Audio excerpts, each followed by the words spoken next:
We verdiepen ons vandaag in de Meidentraditie. Vooral in kleinere gemeenschappen wordt die nog in ere gehouden. Zo ook hier in de Grunstraat, de Groenstraat, Wouwbach-Landgraaf. En het gebeurt overal weer net iets anders. Maar we gaan vanmiddag hier kijken hoe dat in zijn werk gaat. Met een meikoningin, een aftredende meikoningin, de jonkheid, noem maar op. En vanmiddag staan we hier in af en toe een weifelend zonnetje, maar in ieder geval met prachtig weer. Terwijl vanmorgen nog campings zijn ontruimd in het Heuvelland. Dus alle voorrang voor de meijongen.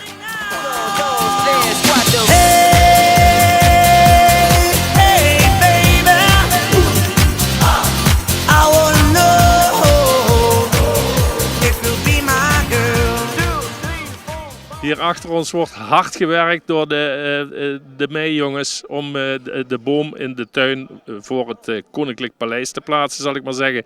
Jos hier naast me, die is al van een paar jaargangen geleden van de jonkheid. En Jos weet er ook alles van. Jos, wie is dat hij in de Grunstraat zo ontstangen en gegangen immer? Mijn jongens zijn eigenlijk een beetje ontstangen uit de fanfare eigenlijk vroeger.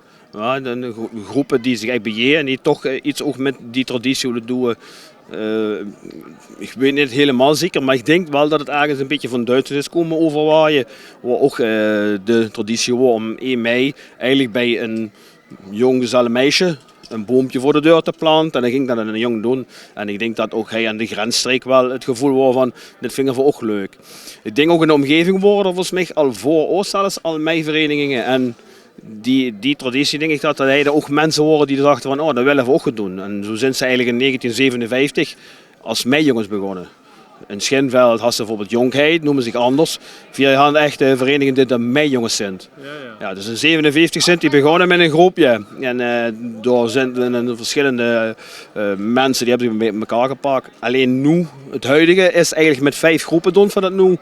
Meijongens, meimeisjes, poelmoekelen, muzerkes en ik zit dan bij de oud-meijongens, de oude.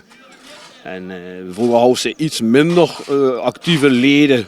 We hadden ze echt meijongens, meimeisjes waren pas in 1975 kwamen die eigenlijk kijken. Officieel dan, want de meimeisjes zogen vroeger wel mee, maar dat waren meer de vrouwen van de oude andere groepen. En zo is het eigenlijk best wel goed gegroeid. En dan ziet ze ook nu eigenlijk, als ze ziet om de heen kijkt, hoeveel mensen we eigenlijk hebben. En ja, we hebben nou ook de tent in de Groenstraat dit jaar weer. Dus ook dat speelt ermee samen, fanfare, meijongens, meimeisjes, alle groepen. Dat is eigenlijk een beetje ja, waar het hij in de Groenstraat om draait tijdens de Pinksterfeesten meestal. Ja. Nou ja, je vraagt die Jos wat en hij loopt gewoon leeg. Hè? Ik hoef eigenlijk voor de rest helemaal niks meer te vragen. Dank je Jos en veel plezier nog dit weekend. Ja, dankjewel hè. En ook Richard de Boer is hier, burgemeester van Landgraaf. En niet omdat hij hier officieel iets moet doen, maar gewoon uit interesse. Want het is toch al wat hier gebeurt hè?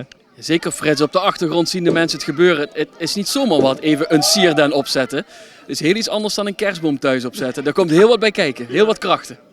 Ja, want voor mij is het ook de eerste keer dat ik zoiets zie. Dan denk ik, boah, hey, wat een kauwei.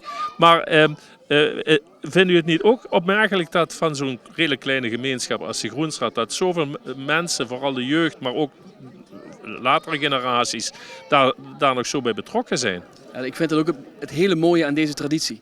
Het bindt echt heel veel mensen samen in de Groenstraat en omgeving. Op Abdissenbos overigens ook. Dat hebben we ook een prachtige vereniging. En dat zie je hier ook. Het trekt heel veel mensen bij elkaar. Tradities en feest natuurlijk. Ja, de feestjes zijn we altijd voor te porren natuurlijk. Morgen gaat u officiële handelingen verrichten. Zeker. 1 keer per jaar moet ik echt iets officieels doen als het gaat om deze prachtige Pinksterfeesten nu. En dat heeft te maken natuurlijk met het kronen van de meikoningin. Maar dan moet natuurlijk eerst de huidige meikoningin natuurlijk ontkronen.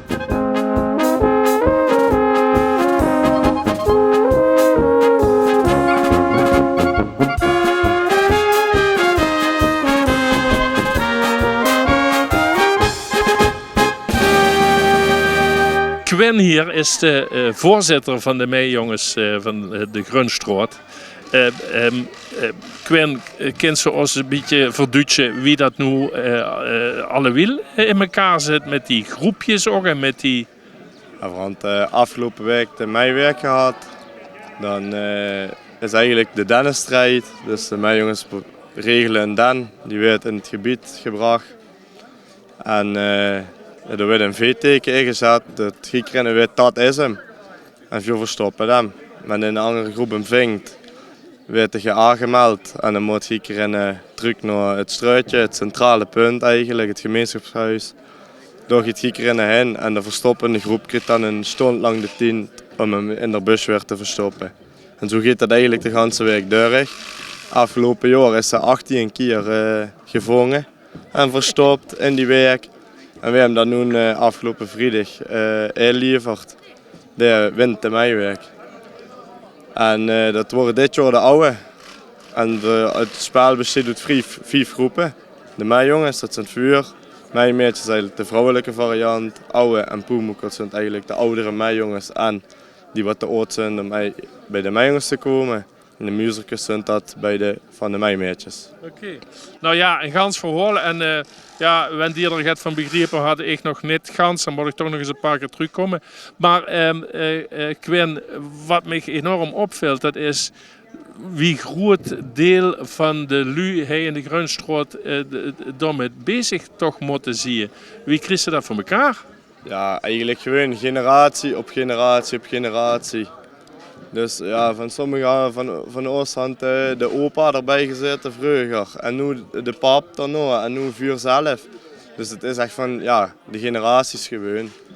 En dus is echt een hoop kleine kinderen die wat over 3, 4, 5 jaar bij ons erbij komen. Die wat dat nu al zich aan het bekijken zijn. Ja, de traditie weer voor te zetten eigenlijk. Ja, chic, hartstikke chic. Hey, nog een laatste vraag. Wat gaan we nu doen wanneer dat ding omkiept? Dat gaat niet gebeuren. Ik denk nee, want er werd gewoon goed vastgezet met schinkabels. Er is ingegraven. Dus ik denk niet dat dat zo 1, 2, 3 gebeurt. Okay.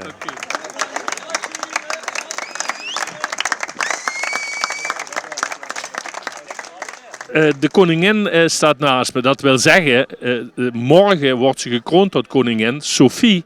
Ja, Sophie, mij koningin worden, vertel eens, hoe doe je dat? Hoe voelt dat? Ja, het voelt natuurlijk fantastisch. Het is eigenlijk een droom die jaren speelt. Ja, hier in de straat komen ze de koppeltjes uitroepen. En dan mag je kiezen of met je vriend of met een meijongen. En dan leveren we traditioneel eieren en geld in. En daarna wordt de meikoningin. Ja, ik weet het dan al een week. En vandaag was het dan bekend geworden voor iedereen. Ja, ja. Oh, dus langer dan een week van tevoren is dat niet echt bekend. Want er moeten natuurlijk wel wat voorbereidingen worden getroffen. Ja, nee, het is echt pas een week van tevoren bekend dat de koppeltjes uitgeroepen zijn en dat het eier en geld ingeleverd is. Dus je hebt inderdaad een week de tijd voor alles. Ja, ja. Nou ja, je stamt uit een gezin, heb ik me laten vertellen, dat ook nogal actief is in het verenigingsleven, in het openbare leven, Landgraaf, Nieuwe Hagen hier, de Groenstraat. De tuin is behoorlijk verbouwd, maar dat is allemaal niet erg. Jullie staan er helemaal achter. Ja, daar staan wij zeker achter. We willen het de mannen natuurlijk wel een beetje makkelijk maken. Ja, het is fantastisch dat ze dit voor ons doen, dus dan gaan we ze graag uit de weg. Dan maakt niet uit als er even iets verbouwd moet worden. Oké. Hey, en morgen is dan de grote dag. Dan word je rondgereden, dan word je gekroond. Dat is de dag voor de koningin of komen er nog meer van dat soort feestjes? Ja, dat is wel echt het hoogtepunt. Natuurlijk morgen het meibal, dat is wel echt de dag. Maar ja, volgend jaar mag je natuurlijk in de meiweek een week met de jongens mee. En dat is natuurlijk ook wel een hele bijzondere week. Maar morgen is wel echt een hoogtepunt, absoluut. Oké, we wensen je heel veel plezier, Sophie. Ook echt een naam voor een koningin natuurlijk, Sophie. Dankjewel.